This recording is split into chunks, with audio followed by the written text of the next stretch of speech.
Hello बच्चों। तो कैसे हैं आप लोग। स्वागत है आप सबका फिर से एक बार समीर बंसल कैलकुलस सीरीज में।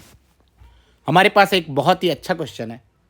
सबसे पहली बात देखो, इस तरीके से सोचना है तुम्हें कि अगर सामने ये क्वेश्चन आ जाए तो तुम्हें देख के डरना नहीं चाहिए। ठीक है। तो इस वीडियो में हम सीखेंगे अलग अलग तरीके से इस क्वेश्चन को कैसे सॉल्व कर सकते हैं, क्या क्या थिंकिंग हमारी हो सकती है लाइन ऑफ। ठीक है। एक proper line of thinking develop करेंगे एंड शायद वो भी चीज़ें तुम्हें सीखने को मिलेगी शायद जो तुमने कभी सीखा नहीं था। जैसे कि डिफरेंस आर इन एपी का एक फॉर्मूला है जिससे हम डायरेक्टली nth टर्म निकाल सकते हैं। तुम्हें डिफरेंस मेथड नहीं लगाना पड़ेगा। तो वो सारी चीज़ें हमें सीखने को मिलेगी। हो सकता है टेलीस्कोपिक भी सीखने को मिल जाए, टेलीस्कोपिक सीरीज। तो वीडियो में बने रहे एंड तुम्हें बहुत मज़ा आने वाला है इस वीडियो में। देखना, तुम्हें बहुत कुछ सीखने को मिलेगा। अगर तुम जेई एस्पिरेंट्स हो तो तुम्हारा थिंकिंग लेवल पूरा चेंज होने वाला है। शायद हो सकता है कि इस तरीके से तुम्हारे टीचर ने कभी तुम्हें समझाया नहीं होगा चीज़ों को, या कभी तरीके से सोचना सिखाया नहीं होगा। तो बने रहो, स्टार्ट करते हैं। सबसे पहली बात तो ये देखो, बोला एक सीरीज है इनफाइनाइट सीरीज। उसको डिफाइन कैसे किया उन्होंने, बोला फर्स्ट टर्म की वैल्यू जीरो है, जीरो से स्टार्ट हो रही है series a one is zero. And उसके बाद एक रिलेशन दिया हुआ है an+1 is equal to an plus 4n+3 for n greater than equal to 1। उसके बाद इस लिमिट्स की वैल्यू निकालनी है। लिमिट्स को अगर तुम ध्यान से देखोगे तो n is tending towards infinity and ये रूट कुछ तो गिवन है। अब देखो ये सीरीज रूट कुछ गिवन है तो इसका लिमिट्स तो डायरेक्टली नहीं निकलेगा। तो क्या तुम्हें एक डोमिनेटिंग टर्म का फंडा मालूम है? मतलब क्या है ये? मतलब ये है कि जैसे limit n tending towards infinity है, मेरे पास मान लो लिखा हुआ है 5 × n⁴ plus 3n³ minus 2n² plus 7n−1। कुछ भी रैंडम लिखा है मैंने। ठीक है।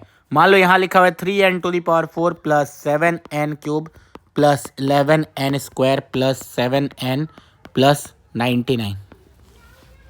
अब ऐसा कुछ लिखा हुआ है, n टेंडिंग टुवर्ड्स इन्फिनिटी है।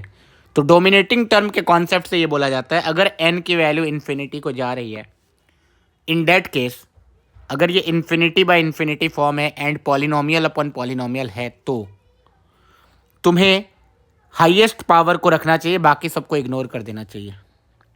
डेनोमिनेटर में भी हाईएस्ट पावर को रखना चाहिए, बाकी सबको इग्नोर कर देना चाहिए। इससे क्या फ़ायदा होगा, डायरेक्ट एक बार में लिमिट आ जाएगा 5/3। अच्छा, इतना आसान होता है। और कैसे कर दिया ये, बस हो गया, जादू हो गया।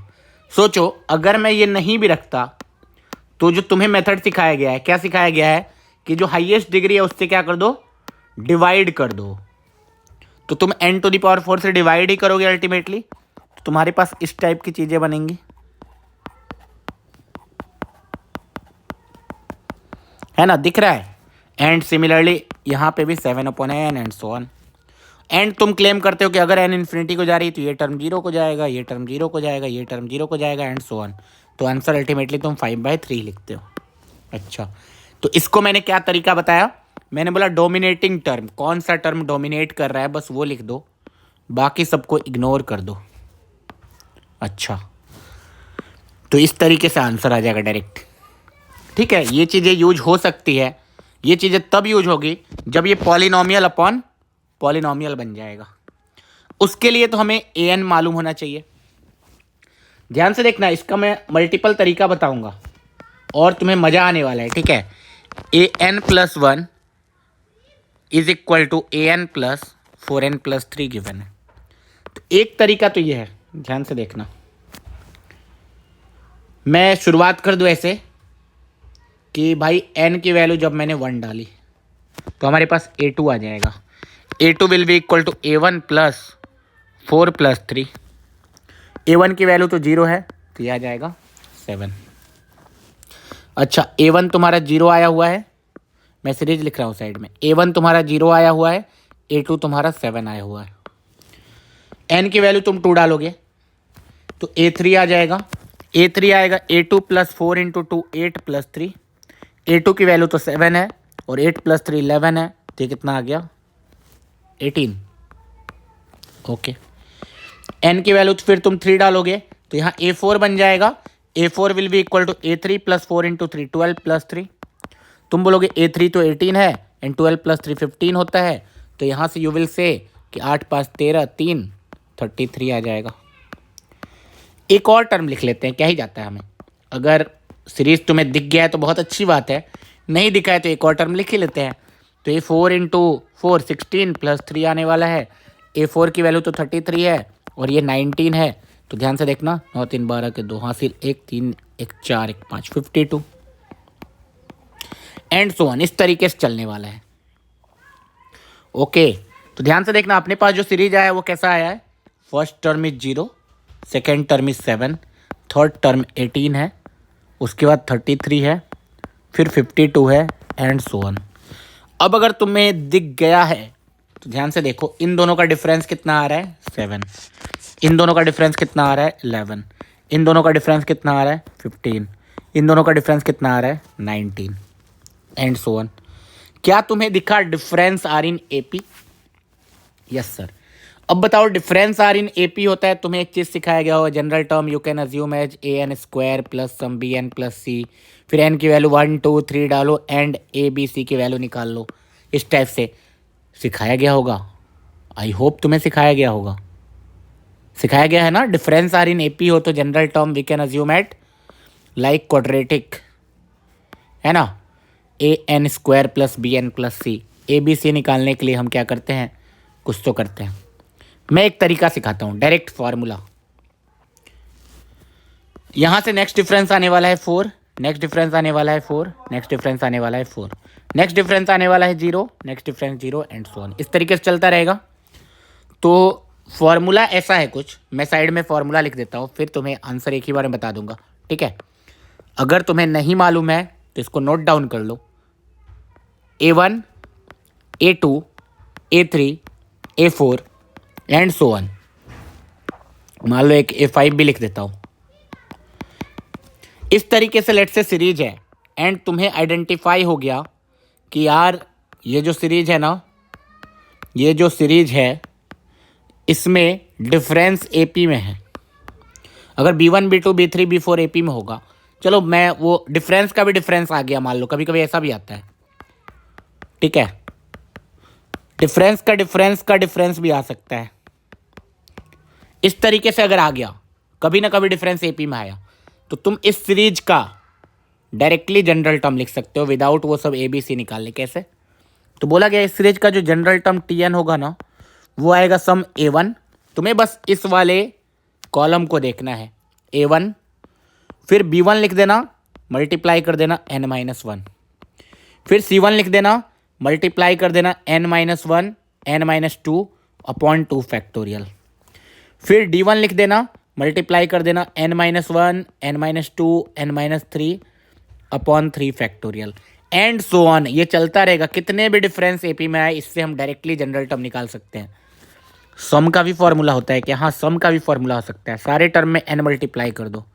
B1 n इंटू n-1, यहाँ 2n के टर्म आ गए तो यहीं पे 2 फैक्टोरियल आ जाएगा। C1 n into n-1 into n-2, यहाँ पे 3 टर्म आ गए तो 3 फैक्टोरियल एंड सो ऑन। तुम डायरेक्टली सम भी निकाल सकते हो। अच्छा, अगर तुम्हें ये मालूम था तो बहुत अच्छी बात है, तुम अच्छी जगह पढ़ रहे हो, तुम्हें बहुत कुछ अच्छा सिखाया जा रहा है, तो ट्रस्ट करो जिस कोचिंग में भी पढ़ रहे हो। और अगर तुम्हें ये मालूम नहीं था तो इसका मतलब ये नहीं कि तुम खराब जगह पढ़ रहे हो, इसका मतलब ये है कि तुम्हें जो यहाँ सिखाया गया है इसको नोट डाउन कर लो एंड याद रख लो, ये काम आएगा तुम्हारे, ठीक है। तो भैया अपने पास तो आ चुका है ऐसा ही कुछ सीरीज। तो भैया हम क्या करेंगे, फर्स्ट कॉलम पे बस फोकस करने वाले हैं एंड जब जनरल टर्म में लिखने जाऊंगा Tn तो आएगा 0, क्योंकि A1 0 है, plus 7 into n-1 plus 4 into n-1 n-2 upon 2 factorial. उसके आगे लिखने की ज़रूरत नहीं है क्योंकि 0 आ चुका है।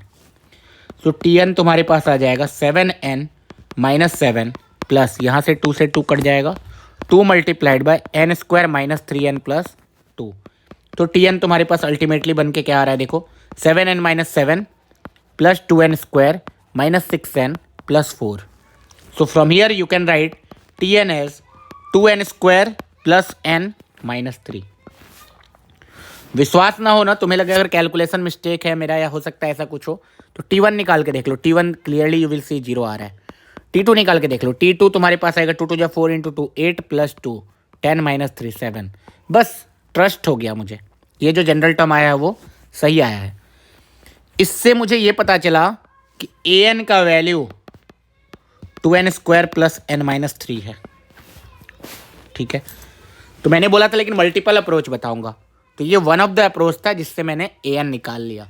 अब an निकाल लिया तो आगे लिमिट निकाल लूंगा मैं. ठीक है, लेकिन एक और अप्रोच तुम्हें बता रहा हूं an निकालने का. क्या है अप्रोच? वो अप्रोच ये बोलता है कि इसको ध्यान से देखो, ये an plus 1 minus an is equal to 4n plus 3 है. ओके, अब an प्लस 1 माइनस an अगर लीनियर आ गया, ठीक है, तो याद रखना AP का जो जनरल टर्म होता है ना वो लीनियर होता है. AP का जो जनरल टर्म होता है ना, AP का जो जनरल टर्म होता है वो क्या होता है? लीनियर होता है. अच्छा, तो इससे मुझे पक्का ये हिंट मिल जाएगा कि ये Sn plus 1 minus Sn type है, इसीलिए लीनियर आया है. दिस मीन्स जो सीरीज है अपना उसका डिफरेंस आर इन AP है. शायद तुम्हें नहीं समझ में आया होगा मैंने क्या बोला. लेट्स से मेरे पास एक सीरीज है, उसका डिफरेंस AP में है, तो उस सीरीज के जनरल टर्म को मैं सब्ट्रैक्ट करूंगा ना तो लीनियर आएगा, क्योंकि उस सीरीज का जो जनरल टर्म आएगा वो क्वाड्रेटिक आएगा, तो हो सकता है लीनियर आ जाए. ये एक थॉट प्रोसेस है. चलो ये नहीं सोच पाए तो दूसरा, क्या तुम्हें ये टेलीस्कोपिक टाइप दिख रहा है? कैसे कैसे कैसे? देखो ना, an प्लस 1 माइनस an. अच्छा, तो अगर मैं n की वैल्यू 1 डालूं तो तुम्हारे पास क्या दिखेगा? a2 माइनस a1, और ये क्या बन जाएगा? 4 इंटू 1 प्लस 3. अगर n की वैल्यू 2 डालूं मैं तो ये तुम्हारे पास क्या हो जाएगा? a3 माइनस a2, और ये बन जाएगा 4 इंटू 2 प्लस 3. अगर मैं n की वैल्यू 3 डालूं तो यहाँ पे a4 माइनस a3 आ जाएगा, एंड ये बन जाएगा 4 into 3 plus 3 and so on. अगर मैं n की वैल्यू n डाल दूँ तो ये बन जाएगा तुम्हारा an प्लस 1 माइनस an, और यहाँ बन जाएगा 4 इंटू n प्लस 3. अब मैं टेलीस्कोपिक के फंडे से अगर मैं इन सब का एडिशन कर दूँ तो मुझे क्लियरली दिखेगा कटना स्टार्ट हो जाएगा. ठीक है, सृष्टि का नियम है कटना. ठीक है, आज नहीं कटा है तो कल कटेगा, कटेगा जरूर. 4 कॉमन है, बाकी यहाँ पे आएगा 1 plus 2 plus 3 plus n plus 3 कितनी बार आया होगा? तो 1 2 3 से n तक गए तो 3n टाइम्स आया होगा. अरे वाह, और a1 की वैल्यू तो 0 गिवन है, तो क्या यहाँ से डायरेक्टली an प्लस 1 आ जाएगा? an प्लस 1 कितना आएगा? 1 से n का समेसन कितना होगा? n into n plus 1 by 2 plus 3n. 2 2 काट दो, तो यहाँ से आ गया 2n² plus 2n plus 3n 5n. Sir यहाँ तो कुछ और आ गया. नहीं बच्चा, रुको जरा, अब यहाँ पे कुछ और नहीं आया है. तुम ध्यान से देख ही नहीं रहे हो यार, हड़बड़ी में कुछ भी बोल दे रहे हो. यहाँ an प्लस 1 आया है बाबू. अगर मुझे an निकालना है तो मुझे n की जगह क्या रिप्लेस करना पड़ेगा? n minus 1. जैसे मैं n की जगह n माइनस 1 रिप्लेस करूंगा तो n माइनस 1 प्लस 1 क्या बन जाएगा? an, और ये कितना बन जाएगा? 2n माइनस 1 का स्क्वायर 5 टाइम्स n की जगह मैंने क्या रिप्लेस किया है? n minus 1. देखो इसको ध्यान से, ये बन गया n² minus 2n plus 1 plus 5n minus 5. अगर तुम ध्यान से देखोगे तो ये भी वही आया, 2n² प्लस n माइनस 3. अच्छा, तो ये भी एक तरीका था. तो आई होप तुम्हें वीडियो देखने का कुछ तो फ़ायदा हुआ होगा. जो भी सीरीज है ना उसको किस तरीके से आइडेंटिफाई किया एंड किस तरीके से हमने जनरल टर्म निकाला, तुम्हारा दिमाग खुला होगा थोड़ा. तो नेक्स्ट, अब अगर जनरल टर्म आ चुका है तो तुम ध्यान से देखना, यहाँ पे मैं an है, n की जगह 4n डालूंगा, n की जगह 4² n डालूंगा, n की जगह 4³ n डालूंगा, n की जगह 4 टू दी पावर 10 n डालूंगा, and so on similarly for नीचे वाला. एंड n कहाँ जा रहा है? इन्फिनिटी को.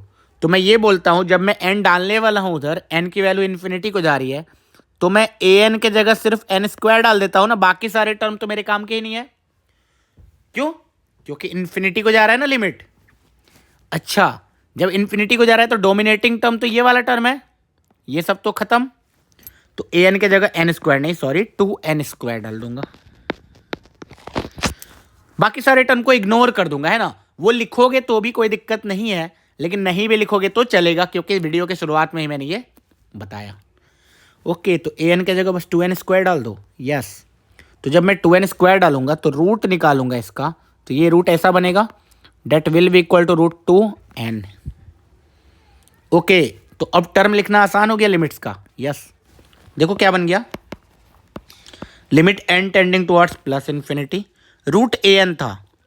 देखो सब में रूट 2 तो कॉमन ही आ जाएगा, एंड n आ जाएगा, n के जगह यहां पहले n था, फिर नेक्स्ट में 4n आया, नेक्स्ट में 4 स्क्वायर n आया, नेक्स्ट में 4 क्यूब n आया, and so until 4 to the power 10n आया। ओके, एंड नीचे क्या आया डिनोमिनेटर में? डिनोमिनेटर में ऑल्सो यू विल से कि रूट 2 आया, n आया, 2n आया, 2 स्क्वायर n आया, 2 क्यूब n आया, and so on 2 to the power 10n आया। हैक कर लिया मैंने सिस्टम को पूरा हैक कर लिया भाई। बंसल भाई साहब ने भी ये सोल्यूशन इस तरीके से नहीं बताया, ठीक है, क्योंकि वो बुक है ना, ऑब्वियसली वो सारी चीज़ें लिखेंगे, है ना। तो सारी चीज़ें उन्होंने लिखा है अच्छी तरीके से, बहुत ही प्यारा बुक है, इससे अच्छा बुक मैंने देखा नहीं था, ठीक है। लेकिन सिस्टम हैक हो गया भाई, रूट 2 से रूट 2 कट गया, n से n कट गया, लिमिट्स आ चुका है एक्चुअल में, यू विल सी लिमिट्स आ चुका है। 1 + 4 square plus 4 cube till 4 to the power 10। Numerator में ये आएगा, डिनोमिनेटर में आएगा 1 + 2 square plus 2 cube till 2 to the power 10। So answer ultimately आने वाला है a times common ratio 4 to the power 11, क्योंकि 11 टर्म है टोटल, 4 टू द पावर 0 से स्टार्ट हुआ है, ठीक है, -1/4 - 1, नीचे आने वाला है 1 into 2 to the power 11 -1/2 - 1। So from here we can say 2 to the power 11 - 1/3 into यहाँ 2 टू द पावर 11 - 1 है।